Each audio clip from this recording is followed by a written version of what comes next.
Donald Trump's staggering cognitive decline is so apparent that even Fox News had to cut away in embarrassment during Trump's latest low-energy speech, in which he was visibly sedated and audibly slurring. But before we unpack all that, if you end up liking this video and you want to support the channel, please be sure to hit the like, subscribe, and alert bells before you go. All right, friends, we have several clips to look at from Donald Trump's speech at the Detroit Economic Club, and it's pretty bad. Once again, just putting how manifestly unfit he is to be president on full display. After you see these clips, you will again be reminded why Vice President Kamala Harris dominates Trump with respect to mental and physical fitness and competence in poll after poll after poll.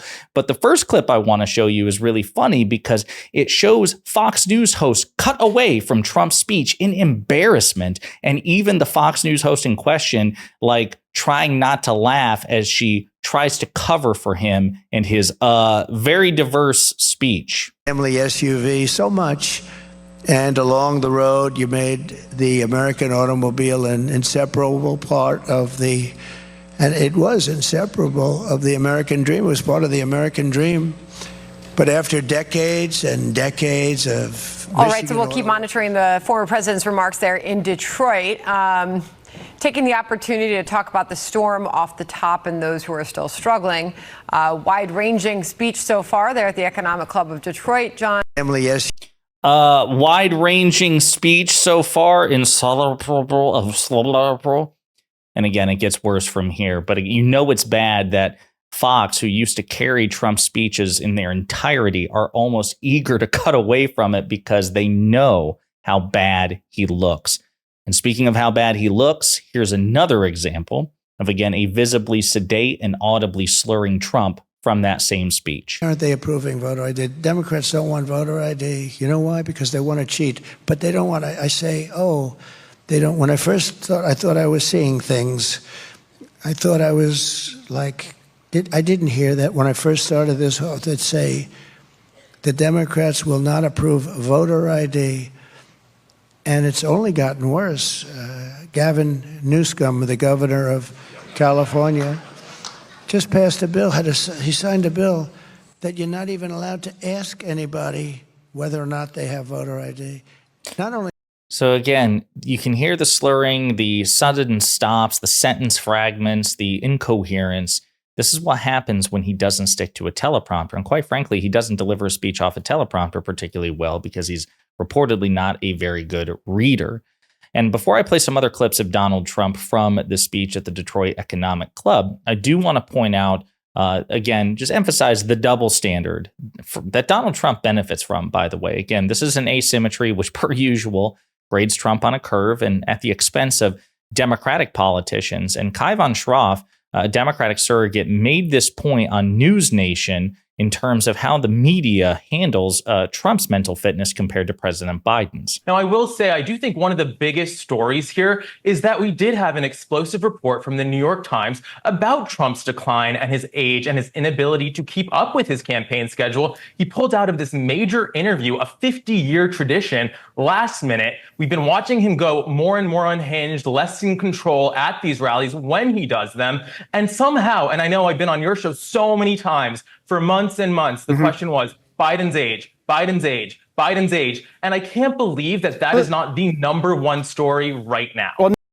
That, of course, he's referring to Trump's age by comparison. And he's right. We talked about that New York Times expose about Donald Trump's staggering cognitive decline. We've watched it unfold for months and months. And again, you have to remember, to the extent that President Biden is suffering from cognitive decline or any sort of age-related decline, he was a smart and capable man, and he's still smart and capable when he's firing on all cylinders. And we see that even now.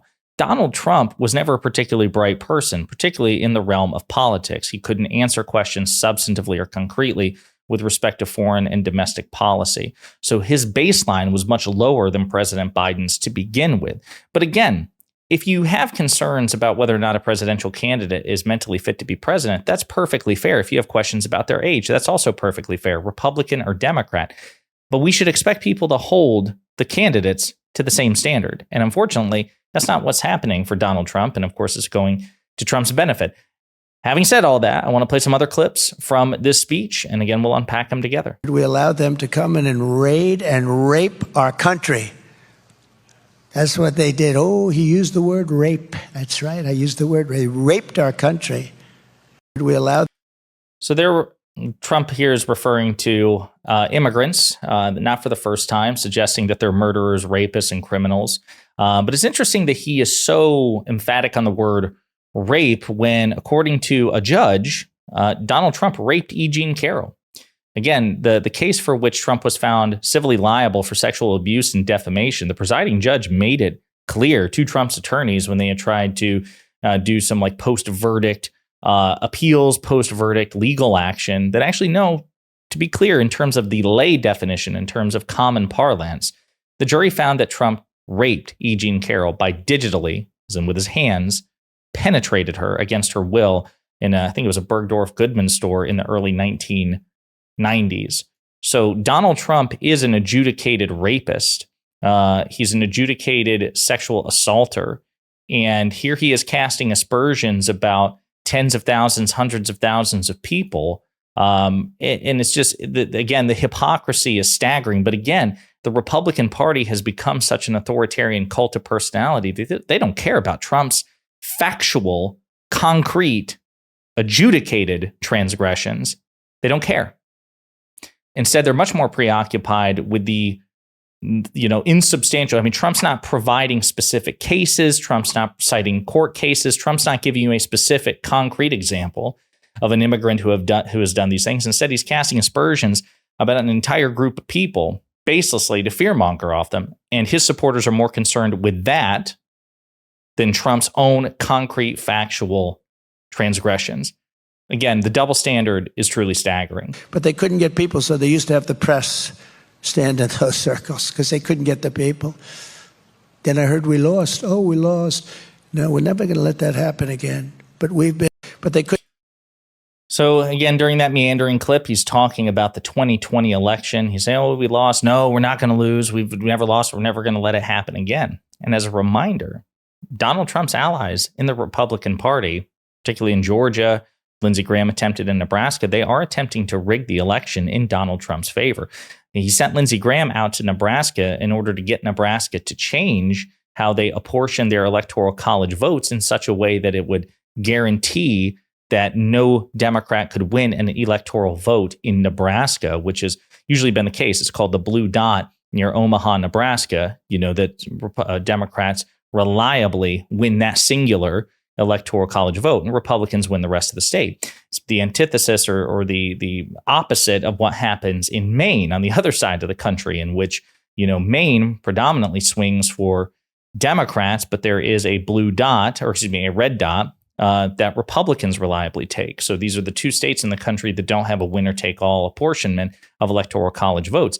Donald Trump sent Lindsey Graham mere weeks before the election to try to get that change. And thanks to the courage of one Republican, who until recently was a Democrat, so it must be the latent Democratic impulse in him, said, no, we're not going to do that. That sure seems like we'd just be rigging the game in favor of Trump.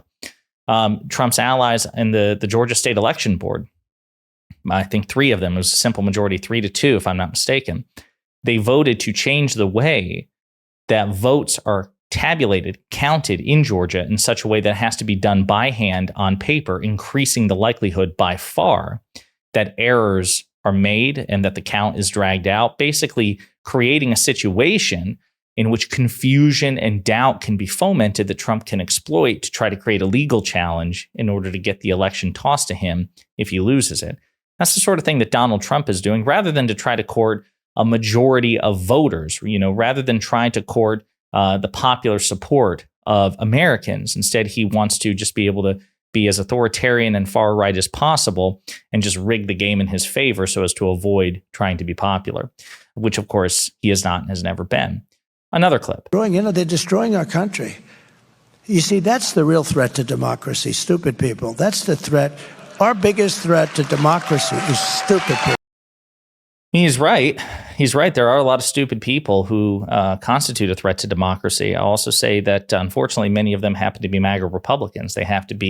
Many of them are Trump supporters. Many of them are in high office. I can say that because I'm not a politician. Obviously, not every Trump supporter is stupid. That's sadly, he has many intelligent supporters who, for cynical purposes, are playing stupid, are playing dumb in order to get him elected. We see MAGA Republican politicians do this all the time. But this idea that, again, he's not really interested in courting votes. Like, if I were a politician, I wouldn't be saying stuff like that. I don't think politicians should be saying stuff like that. Your goal is to try to win people over, right? So even if you genuinely believe that so many people are stupid, what political benefit is it to say that? But Donald Trump has said all kinds of like unseemly things about liberals, progressives, women, minorities, marginalized groups, the LGBTQ community, et cetera, and so forth. The press, blue cities, blue states. He's talked smack about these people for years as a candidate, as the president of the United States. So I suppose in his mind, why shouldn't he talk about people that way? Now, imagine if Kamala Harris said something to that effect. Imagine how, again, right wing and mainstream or the rest of mainstream media would react. They would be livid. They would be apoplectic. But Trump, again, is graded on a curve. But the low energy and the meandering is just, again, on full display. And when you see stuff like this, it's not a surprise at all that in poll after poll after poll after poll after poll, the vice president is seen as more competent than Trump, more mentally and physically fit than Trump. And it makes sense, doesn't it? But again, we're not ready for an honest conversation about that. And the fact of the matter is this election is still very close, and Donald Trump could easily win, if the trajectory changes. We have more than 3 weeks until the election. Stuff to think about. But in the meantime, Donald Trump once again displaying his manifest unfitness for office. And I think this is something worth talking about and worth sharing. In the meantime, let me know what you think in the comments.